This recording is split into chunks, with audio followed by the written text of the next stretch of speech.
Magazine's 25 most influential Hispanics in America. His career spanned 5 decades. Israel died in 2010 at the age of 79. His works can be featured in case exhibit number 4 in the lobby.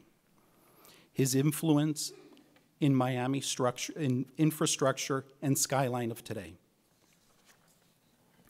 Another one of the 7 wonders of Cuba's civil engineering is the Dam of Jericho Moaning. It was planned in 1925, responding to the needs of potable water to Santiago de Cuba. The dam, completed in 1938, was the largest and greatest hydrological project on the island.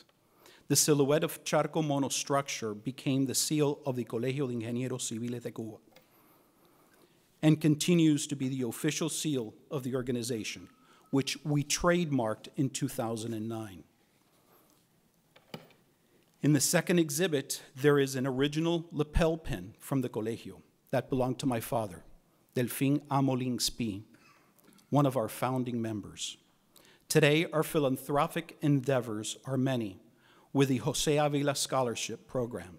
In 1969, the association established a scholarship to aid financially struggling Cuban civil engineers at the University of Miami. When FIU received its accreditation by ABET, or ABET, FIU students became candidates for the scholarship. Later years, it was extended to all universities in the state of Florida with a civil engineering curriculum. To date, we have given approximately $100,000 in scholarships.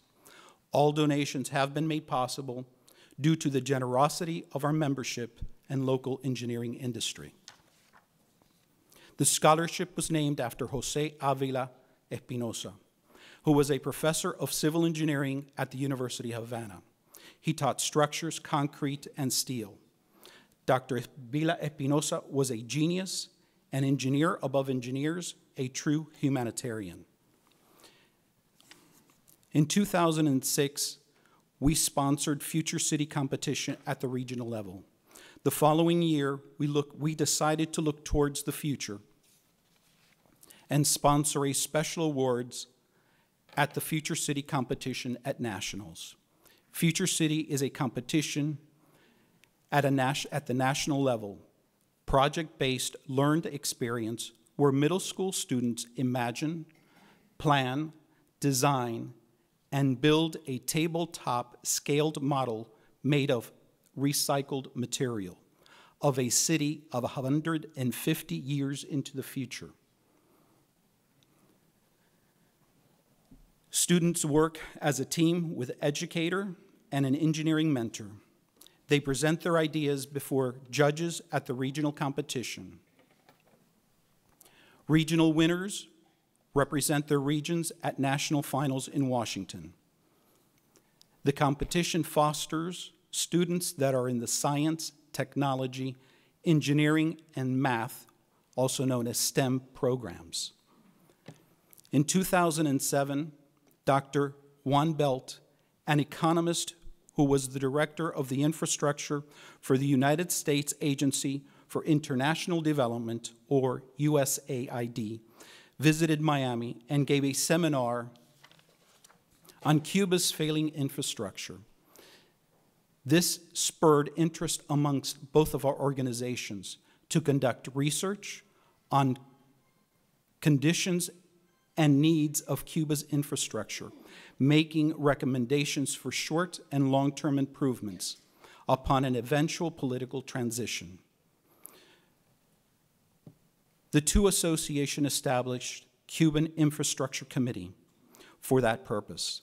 That year, Dr. Belt facilitated the inclusion of a paper of the committee members at the annual conference for the U.S.-based Association for the Study of Cuban Economy, ASCE, and don't get it confused with the American Association of Civil Engineers. These activities led to the establishment of the Cuban Infrastructure Challenge. This past February, the third Cuban Infrastructure Challenge was hosted at Casa Bacardí. The challenge is open to all universities in the United States. This year, 6 teams competed. Each of the teams presented different topics of interest. First place winner received $1,000. This year, the University of Miami won for their presentation on oxygen, balance, analysis, and potential remediation in the Almendares River.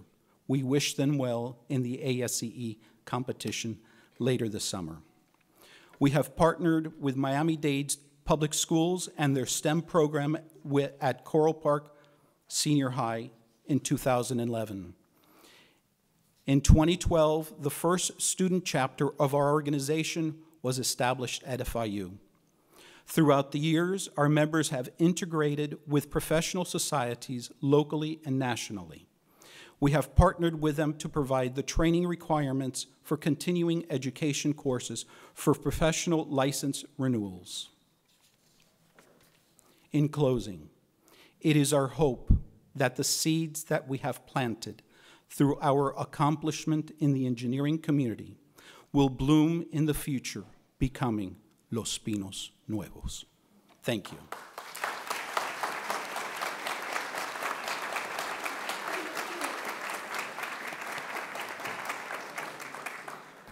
You can see now the meaning and the importance of the associations maintaining elements that you cannot teach in school, that you cannot teach at work, but they actually maintain the culture, which is another dimension that is so, so vital of carrying forward the torch.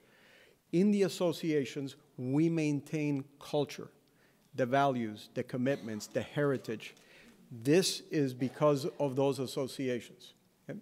Now, we'll focus now on 2 very, very important organizations, University of Miami and FIU, and the roles they played in the transition of the engineer and also the future of the engineer. It is my great honor to introduce Doctora Elena Solo Gabrielle. Let me explain a little bit about what this young lady does. She's not only a graduate of the University of Miami School of Engineering as a civil engineer, but then she got her PhD at MIT. As an engineer, it doesn't get any better. That is like, oh my God. And now she is the president of the Association of Cuban Engineers. Elena.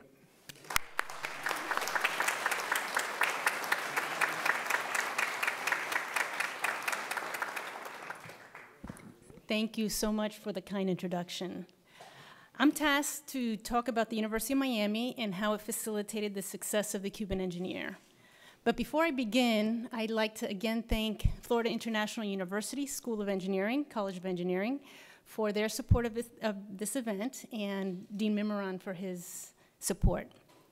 But now on to University of Miami.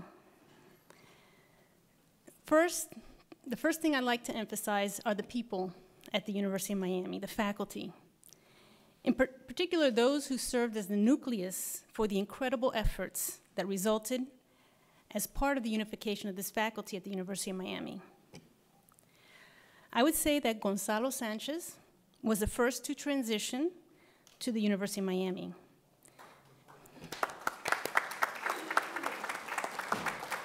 At that time, there was a Cuban-Polish professor, Vladimir Kipling, who was teaching at the University of Miami at the time. However, Gonzalo was the first exile to start teaching at the College of Engineering. He taught a familiar course, EEN 101, Introduction to Electric Theory. Gonzalo was the one who introduced Agustin Recio to the chair of electrical engineering.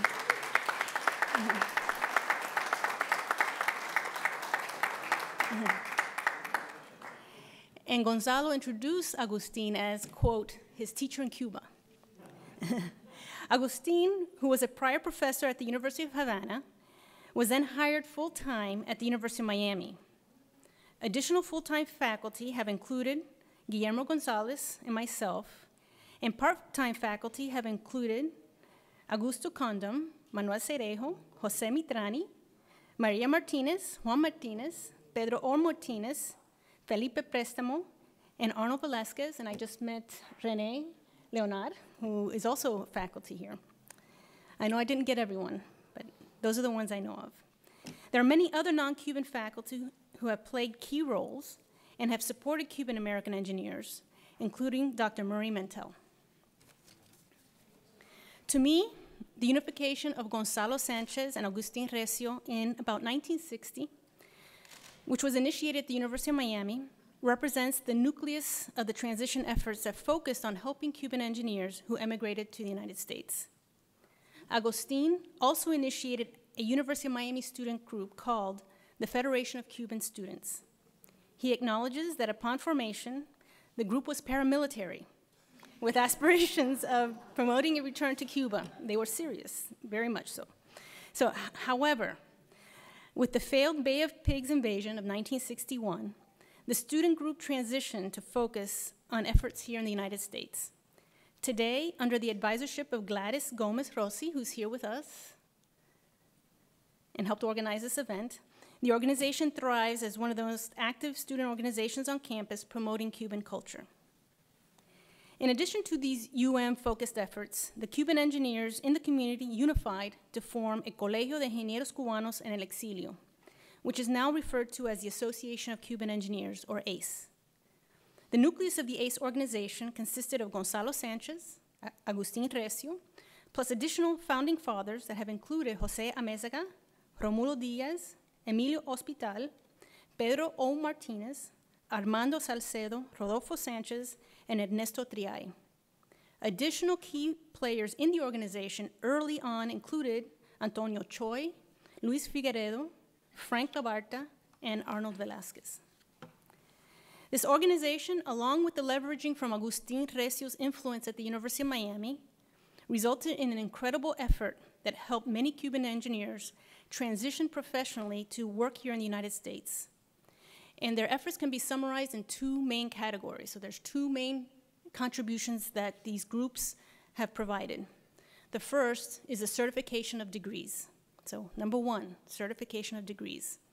The ACE organization would prepare affidavits of coursework taken and signed by the acting president of the ACE organization. These affidavits were prepared for free through documentation provided by Agustin Recio. As a prior professor at the University of Havana, he had records of the courses taken by students and copies of yearbooks. Depending upon the number of years of completion, he would be able to certify that certain courses were taken by the students, thereby facilitating their transfer of credits from the University of Havana. These transfer of credits were accepted by the University of Miami and other universities throughout the US, and also in Venezuela and in other countries. These affidavits then enabled many Cuban engineering students to continue their studies here in the United States.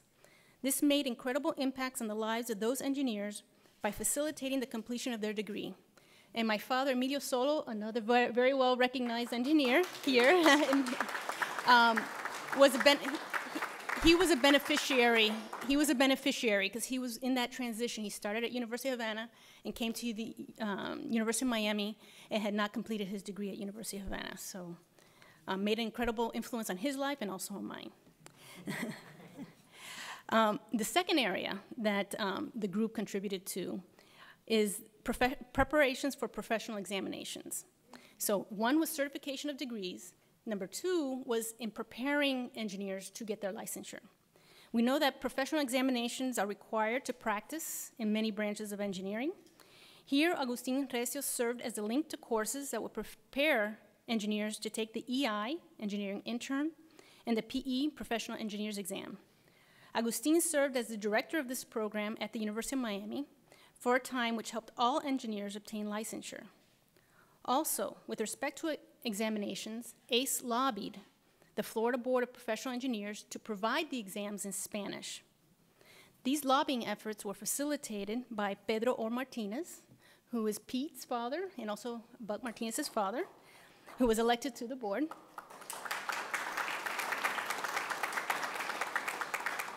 Through Pedro's influence, PE examinations were offered in Spanish for a period of time.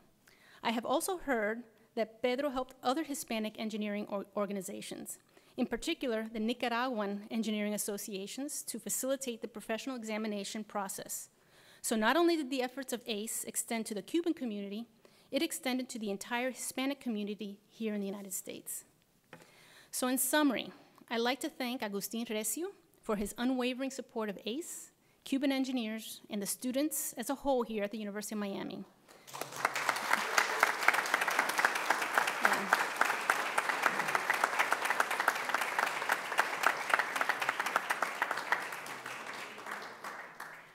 I thank Gonzalo Sanchez for his unwavering support of ACE, who also continues today to serve as the treasurer. Yes. I would also like to thank the University of Miami for facilitating the efforts of the Cuban engineers. For almost 60 years, the University of Miami has facilitated the success of Cuban engineers through faculty leadership, especially through Agustin and Gonzalo, and through its support of ACE. The University of Miami, even today, hosts ACE meetings within its conference rooms, supports the yearly gala, and also supported today's events. I thank the University of Miami and especially the College of Engineering for its decades of continued support. Thank you.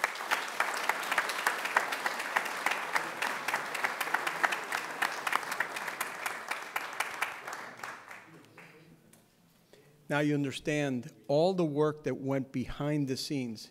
This was not a government program. This was all volunteer. This was actually helping the government. Think of it nowadays where we're completely dependent and entitled and everything else. These leaders took it upon themselves to recognize the value of their brothers, to recognize the value of their degrees, and to reestablish them in a place where they could flourish called the United States of America. This is incredibly, incredibly notable, unselfish, and that's why we're here. These are the people that created the opportunities for the thousands. So these were the dinner conversations that were going on in our house when Recio and Gonzalo and everybody would come over and they would review the grades from students or professional engineers in Cuba, and they would actually recognize, yeah, this one took this course, this one didn't take course, this one should pass, and everything else. To the point